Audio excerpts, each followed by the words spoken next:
힘들다는 말은 간절히 나가고 싶다는 마음에서 비롯된 거였다.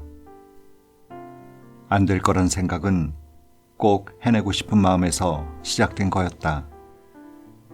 그 누구보다 내 마음이, 내가 나를 잘 알고 있었다. 책 읽는 다락방의 제이입니다. 살다 보면 취업, 사랑, 사업의 실패를 겪으면서 단 한 발짝도 앞으로 나가기 힘들 정도로 무기력과 좌절감에 넋을 잃게 될 때가 있습니다. 거기에 내 모든 걸 걸었다면 그 낭패감은 더욱 클 수밖에 없죠. 다들 앞서 나가고 있는데 나만 뒤처져 있다는 생각에, 그간의 노력이 다시 원점으로 되돌아간 현실에, 다들 행복하게 사는데 나만 불행한 것 같은 마음에 나만 멈춰 있는 것 같은 그런 순간들. 이런 때는 사실 누구의 위로도 별로 도움이 안 됩니다. 오늘은 이렇게 추스름이 필요한 시간에 읽으면 도움이 될 만한 책 한 권을 소개해 드릴까 합니다. 빅피쉬에서 펴낸 헤맨다고 모두 길을 잃는 것은 아니다 란 책인데요. 이 책의 저자인 김달씨는 유튜브상에서 젊은이들에게 미래에 대한 고민, 인간관계에 대한 조언 등 인생 문제를 주제로 상담을 해주고 있습니다. 이 책은 시련, 변화, 행복, 상처를 키워드로 한 37편의 글이 담겨 있는데요. 저자 자신도 과거 실패와 좌절의 순간을 겪었기에 그의 조언과 시선은 따뜻하면서도 현실적이고, 그러기에 한편으로는 따끔거리기도 합니다. 그럼 책 속으로 함께 들어가 보실까요?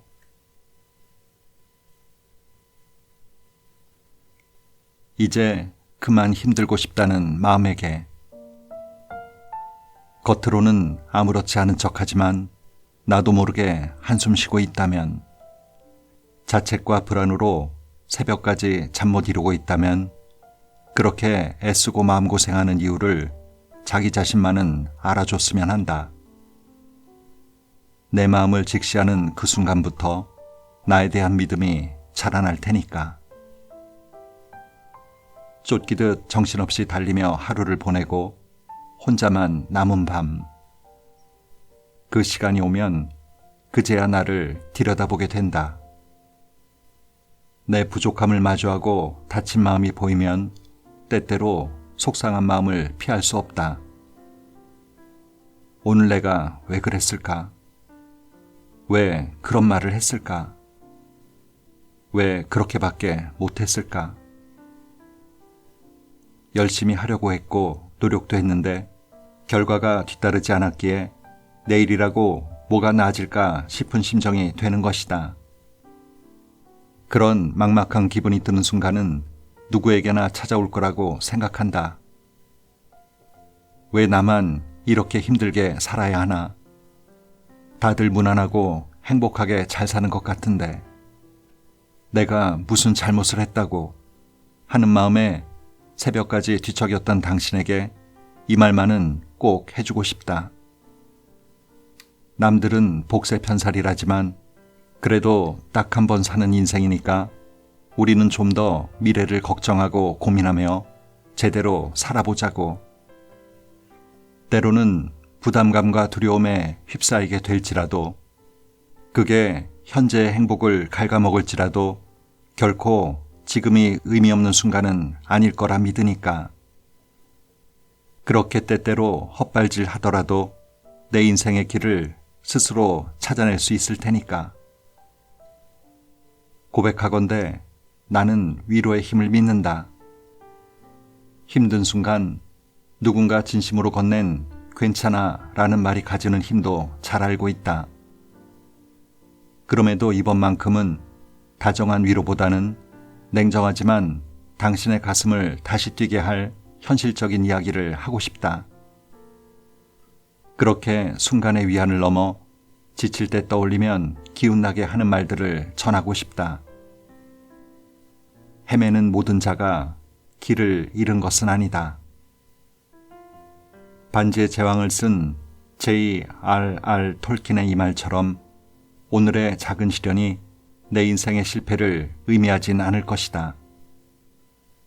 어떤 날은 유난히 일이 꼬일 때가 있다. 또 어떤 날은 내 에너지의 바닥까지 쏟아부었는데도 그 결과가 초라할 때도 있다.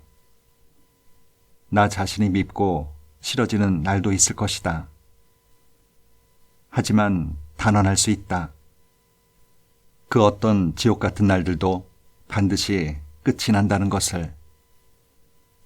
지금 원하는 것을 얻지 못했다고 해서 내 인생이 새드 엔딩이 되는 것은 아니다.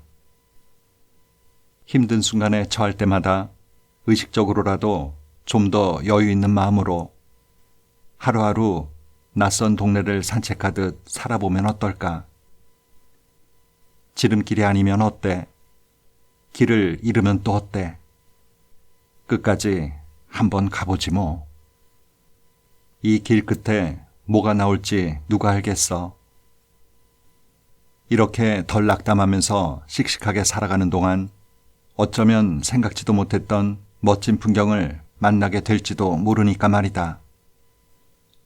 분명히 저 너머에 눈부신 날들이 우리를 위해 준비되어 있을 것이다. 그렇게 믿고 싶다. 반드시 그럴 것이다. 오늘도 고민에 휩싸인 당신에게 시간이 흐른다고 해서 결코 걱정거리가 사라지진 않는다. 다만 어떠한 걱정도 갈수록 견딜 만한 정도가 되고 점차 희미해지며 언젠가는 웃을 일도 온다는 사실을 잊지 않았으면 좋겠다. 요즘 가장 힘든 고민은 무엇인가요? 어느 날 온라인 게시판에서 이런 글을 보았다.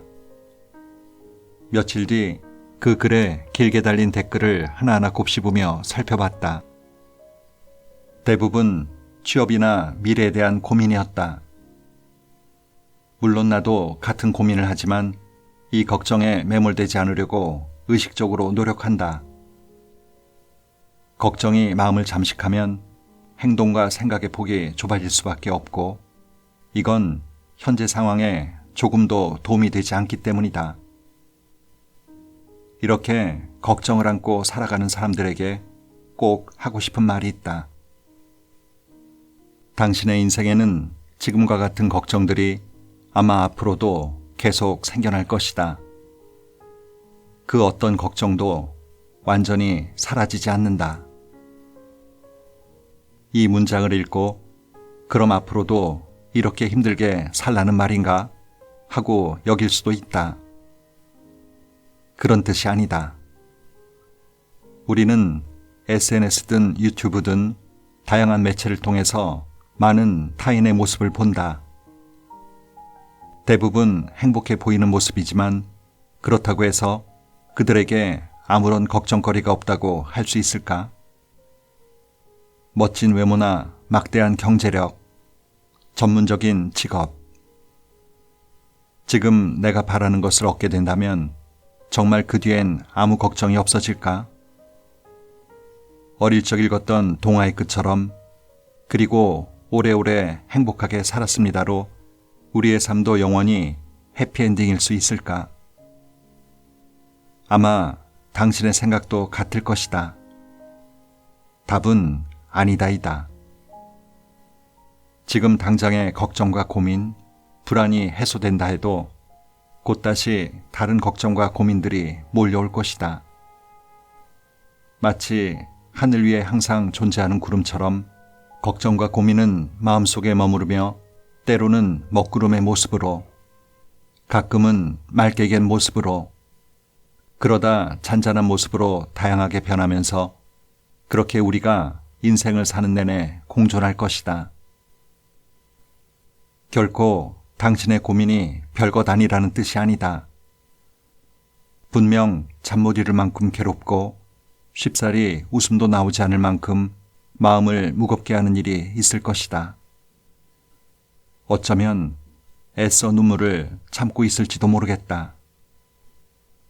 다만 그런 힘든 일들도 하늘의 구름처럼 지나가고 다시 맑게 갠 날이 찾아올 것이라는 사실을 기억해 줬으면 한다. 시간이 흐른다고 해서 결코 걱정거리가 사라지진 않는다. 다만 어느 순간 견딜 만한 정도가 되고 언젠가는 웃을 일도 온다는 것이다. 어떤 걱정이 완전히 사라질 것이라는 그 기대를 조금씩 버리고 나의 판단에 따라 더 나은 날도 올 것이라는 확신을 가졌으면 좋겠다. 어떤 걱정이나 감정도 모두 내가 컨트롤할 수 있다. 이렇게 사는 걸 더 이상 참을 수 없을 때 자기 자신과 타협하지 마라. 회피할 수는 있어도 회피한 결과를 피할 수는 없다.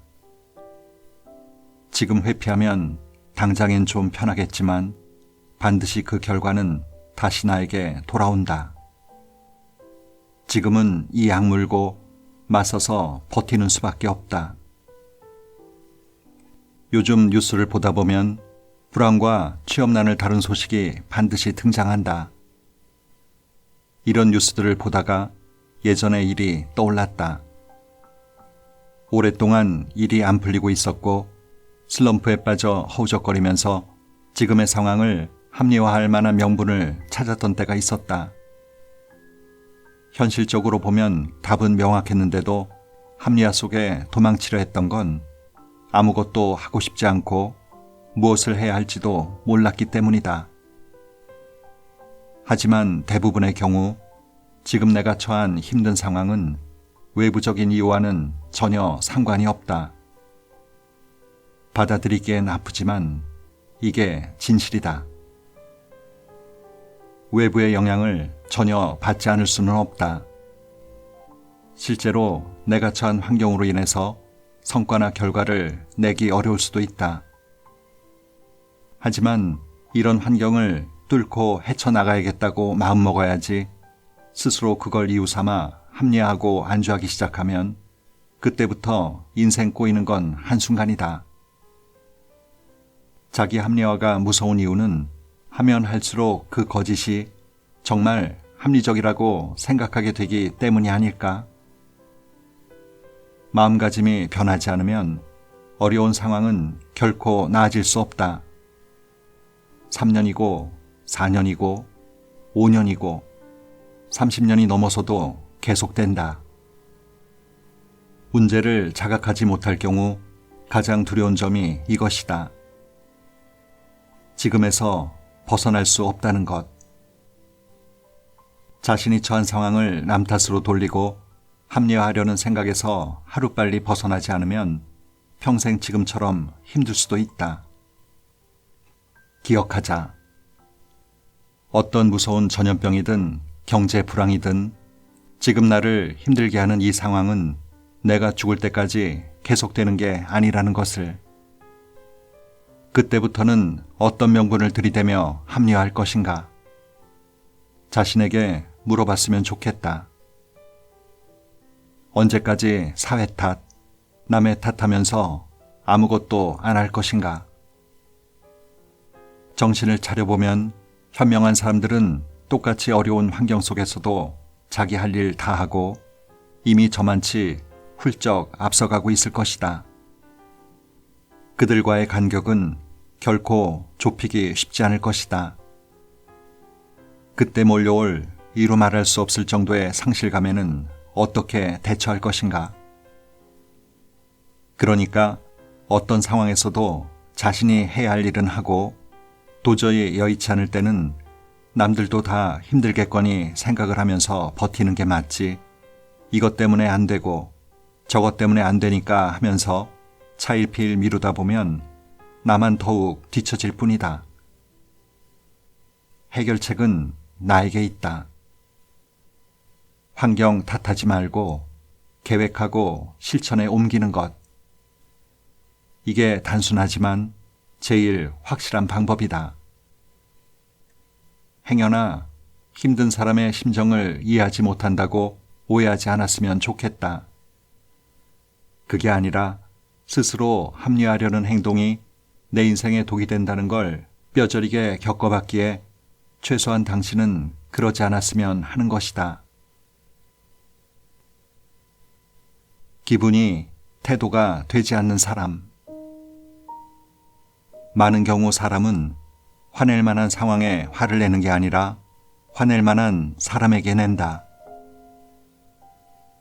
우리는 때때로 분노나 화와 같은 감정이 마음속에 들끓는 것을 느낀다. 어떤 때는 참을 수 없을 정도로 폭발하듯이 분노가 일기도 하고, 또 다른 때는 피가 차갑게 식는 느낌이 들 정도로 가라앉지만 속 깊은 곳에서 분노가 쌓이는 느낌이 들 때도 있다. 이 분노나 화의 감정이 자주 밖으로 표출된다면 자신은 물론 상대방에게까지 깊은 상처를 남길 수 있다. 하지만 성인군자가 아닌 이상 정도의 차이가 있을 뿐 욱하는 성향이 전혀 없는 사람이 있을까? 이러한 행동이 문제가 된다는 것을 알고는 있지만 쉽사리 자제되지 않아서 반복하고 있는 사람이 무척 많을 것이다.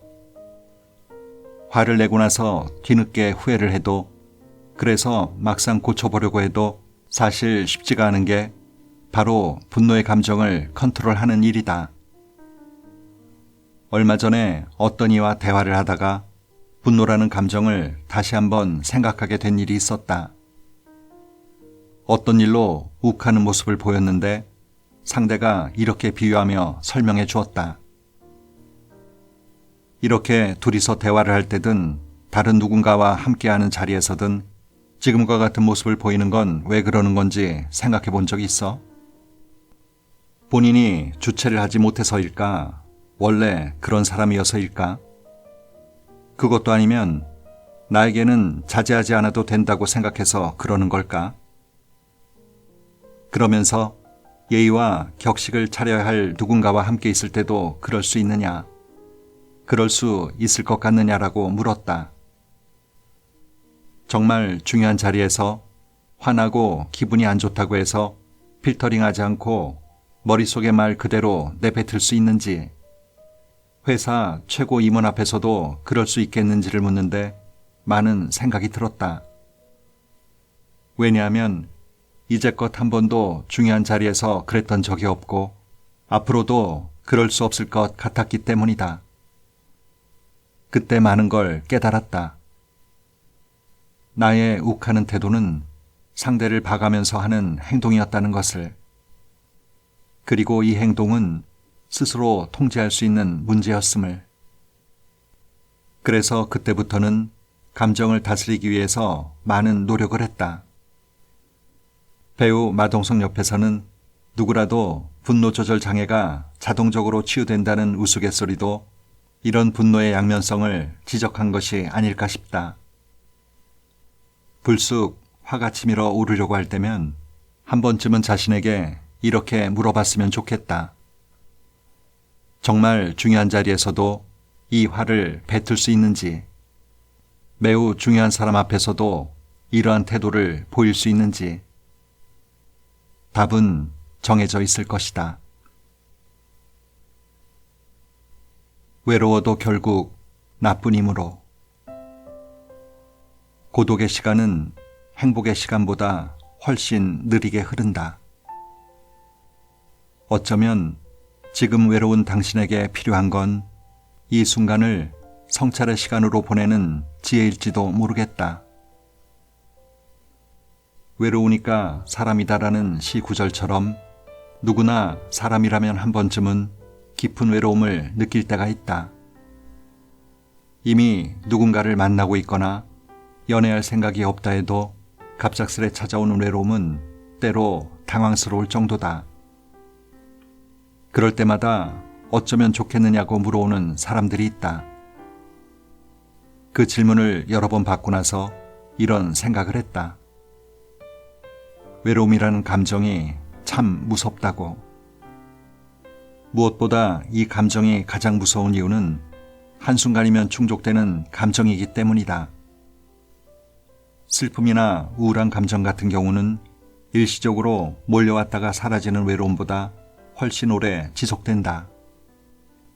반면에 외로움이라는 감정은 그 순간 충족되면 바로 해소되지만 일순간 몰려올 때 몹시 충동적이라는 특성이 있다.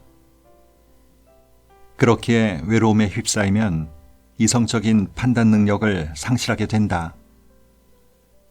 기대고 의지하고 싶은 마음이 너무 커서 만나선 안 될 사람, 나를 아프게 할 사람을 판별해낼 능력을 상실하게 되는 것이다. 내가 지금 너무 외로운데 뭘 가리겠어. 일단 만나보자 하는 생각으로 미래에 후회할 일을 아무렇지 않게 행하게 된다. 저녁에 의자 사지 말아라는 외국 속담처럼 피곤한 저녁 시간에 둘러보는 의자는 다 편해 보이고 좋아 보인다. 사람과의 만남도 마찬가지다. 외로움으로 눈앞이 흐려져 판단력을 잃은 상태에서 만난 사람이 과연 나와 잘 맞을까? 혹시 본인의 설렘이 만들어낸 환상 속 이미지에 속고 있는 것은 아닐까? 마음이 허전한 상황에서 누군가를 보고 첫눈에 반한다 해도 그 순간에 내가 생각하는 그 사람의 이미지는 그의 진짜 모습이 아니라 스스로 만들어낸 상상이고 픽션에 가깝다. 여러 번 만나 서로 깊이 알게 되기까지는 그의 본 모습을 결코 알 수 없다. 만에 하나 그가 진짜 괜찮은 사람일 수도 있지만 대다수의 경우 설레는 마음으로 혼자 쌓아서 올린 환상의 이미지가 산산이 부서지는 경험을 하게 된다. 이런 사람이었나? 이런 점은 좀 깨네. 이번에도 사람을 잘못 본 걸까? 언제까지 이런 시간 낭비, 감정 낭비를 반복할 수는 없지 않은가? 외로움은 누군가가 없애줄 수 있는 문제가 아니라고 생각한다. 나에게만 외로움이 찾아오는 것도 아니고 지구상의 그 누구도 외롭지 않은 사람은 없다. 연인이 있는 사람에게도, 배우자가 있는 사람에게도, 더 나아가 자식이 있는 사람에게도 모두 외로운 순간은 찾아온다. 쇼핑을 하든 책을 읽든 운동을 하든 본인만의 취미 활동이라도 하면서 잠깐의 감정의 빈틈, 순간의 공허를 이겨냈으면 좋겠다. 어쩌면 지금 당신에게 필요한 건 외로움의 시간을 성찰의 시간으로 바꿀 지혜일지도 모르겠다. 지금부터의 날들은 당신을 위해 있다. 저 사람도 할 수 있는데 나는 왜 안 될까? 저 사람은 되고 나는 안 되는 이유. 슬프게도 그 이유를 자신이 알아차리기는 힘들다. 자신을 정말 객관적으로 볼 수 있는 사람은 몇 되지 않기 때문이다. 반면에 주변인에게는 그 이유가 굉장히 잘 보인다. 꼭 잘 되어야겠다는 부담과 욕심에서 자유롭기 때문이다. 문제는 나를 진심으로 위하는 누군가가 내게 조언을 건넸을 때 그걸 진지하게 듣지 않고 넘겨버리는 태도에 있다. 주변인들에게 한번 물어보라. 저 사람은 되는데 난 안 되는 이유가 무엇인지. 나를 아끼는 사람이라면 솔직하게 이야기해 줄 것이다. 그 대답 속에 지금의 상황을 역전시킬 힌트가 들어있다. 남과 자신을 비교하지 말고 나의 길을 열심히 가면 된다. 이런 내용의 글귀를 많이 보았다. 이 말을 누가 먼저 했는지는 모르겠지만 나는 이 의견에 동의하지 않는다. 최소한 말한 사람 본인이 한창 잘 되고 있는 시기에 한 말이 아닐까 싶다. 잘 풀리는 시기에는 굳이 타인을 참고할 필요가 없다. 본인의 방법이 맞기에 잘 되고 있는 것일 테니까 말이다. 문제는 안 풀릴 때이다. 그때는 나 자신의 문제에 집착하는 태도에서 벗어나 시야를 넓게 두고 남에 비해 내가 못하고 있는 부분이 무엇인지를 파악할 수 있어야 한다. 지금 내가 일이 안 풀릴 때는 비교해야 한다. 남들과 비교해서 뭐가 문제인지를 찾아야 한다. 비교하지 않고 나의 길을 가라는 건 그래도 먹고 살만 해졌을 때, 그때는 너무 큰 욕심 부리지 말고 거기에 만족하며 살라는 뜻이지, 내가 힘이 들 때 나도 힘든 이유가 있지, 그렇다고 남들이랑 비교하면 뭐가 달라지겠어 하고 안주하라는 뜻이 아니다. 의지력은 더 이상 돌파구가 없을 때 생기는 것이라고 생각한다. 반드시 그렇다고는 할 수 없겠지만 대부분은 앞이 콱 막혔을 때 솟아오르는 것 같다. 영화 이미테이션 게임에는 이런 대사가 나온다. 아무것도 아니라고 생각했던 사람이 아무도 생각할 수 없는 일을 해내거든요. 이미 늦었다 싶은 순간이라도 내일쯤 되면 그냥 어제 시작할 걸 그랬다고 생각할 수도 있다. 일주일 뒤에는 더 큰 후회를 할 수도 있다. 혹시 지금 캄캄하고 긴 터널을 계속 걷고 있는 느낌이 든다면 잠깐 멈춰서서 생각해보자. 지금 내가 멈춰서 있는 이유가 무엇인지, 도대체 뭐가 문제인지 그 원인을 정확히 파악한 후에 다시 의지를 갖고 걸어봤으면 좋겠다. 기억하라. 아직 당신에겐 밝혀지지 않은 빛나는 조각들이 있음을. 자신이 아무것도 가진 게 없다고 여겨질지라도 분명 누군가보다 무엇 하나는 더 가지고 있을 것이다. 그 빛나는 나만의 무기로 지금의 어려움을 헤쳐나갔으면 좋겠다. 최소한 나는 당신이 결국 이 순간을 넘어설 거라고 믿는다. 지금의 마음을, 이 결심을 잊지 않았으면 좋겠다. 오늘부터의 매일을 기쁘고 행복하게, 무엇보다 나 자신을 위해 살아줬으면 한다. 연애를 할 땐 사랑이 전부이고 그게 결혼을 위한 가장 중요한 것이라 생각하는 사람들이 많죠. 이에 대해 작가는 이렇게 말하네요. 사랑은 결혼을 시작할 수 있게 하고 경제력은 결혼을 지속할 수 있게 한다. 경제력이 없어도 결혼은 할 수 있다. 결혼만 하는 것이라면. 하지만 결혼 생활을 유지하려면 경제력 능력은 반드시 필요하다. 삶은 결혼식 뒤에도 계속되므로. 가난이 대문을 열고 들어오면 사랑이 창문 열고 밖으로 도망간다. 결혼도 일도 사람도 어느 하나가 전부가 되는 순간 그 하나로 전부를 이룰 수 있습니다.